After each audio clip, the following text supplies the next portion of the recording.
সম্প্রতি ভারতের অস্কার জয়ী সঙ্গীত শিল্পী সুরকার এ.আর রহমান ও তার স্ত্রী শায়রার সংসার ভাঙার খবরে ভক্ত অনুরাগীরা অবাক হয়েছেন। ১৯৯৫ সালে শায়রা বানুর সঙ্গে গাঁটছড়া বাঁধেন এ.আর রহমান। তাদের ৩ সন্তান খতিজা, রহিমা ও আমিন। একে অপরের প্রতি গভীর ভালোবাসা সত্ত্বেও এ.আর রহমান ও শায়রা খেয়াল করেছেন তাদের মধ্যে অনেক ব্যবধান ও দূরত্ব তৈরি হয়েছে, যা এই মুহূর্তে কারোর পক্ষেই পূরণ করা সম্ভব নয় বলে মনে করছেন। আর তাই এই ভোঙর সেতু রেখে দিতে রাজি নন দুজনের কেউই। শায়রা বানু জানান, তার পক্ষে এই সিদ্ধান্ত নেওয়া মোটেও সহজ ছিল না। তবুও অনেক ব্যথা ও যন্ত্রণা থেকে এই সিদ্ধান্ত নিয়েছেন তিনি।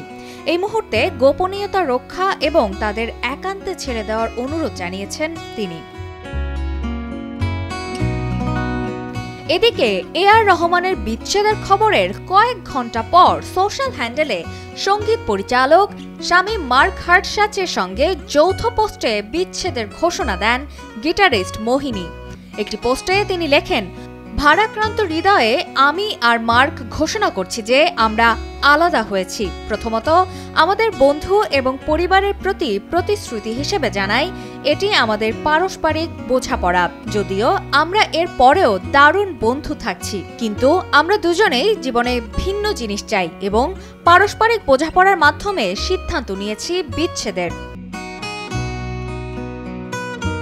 তবে মার্ক মোহিনীর হাতে রয়েছে বেশ কিছু প্রকল্প, যেগুলোতে একসঙ্গে কাজ করেছিলেন তারা।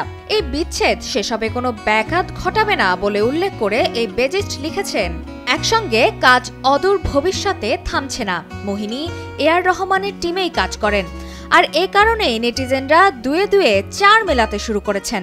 মোহিনীর সঙ্গে এ.আর রহমানের সম্পর্ক কেমন তা নিয়েও সমালোচকদের মনে প্রশ্ন জেগেছে।